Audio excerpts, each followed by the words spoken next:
চট্টগ্রাম ৮ বোয়ালখালী আসনত গণসংযোগ শুরু করেছে ধানশীষ প্রতীকের প্রার্থী আলহাজ আবু সুফিয়ান। ডিসেম্বরের ১৯ তারিখ বুধবার বেইনে ধানশীষের পক্ষে বোয়ালখালী উপজেলা ৪ নং শাকপুরা ইউনিয়নত গণসংযোগ করে এবং এলাহাত সাধারণ মানুষের পরে শুভেচ্ছা বিনিময় করে তিনি।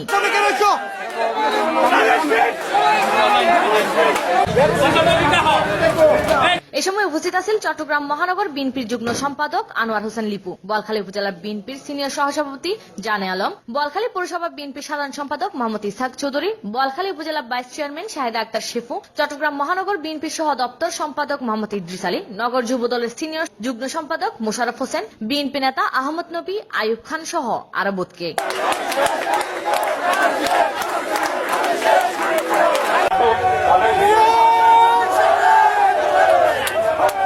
Desk news, C+ TV।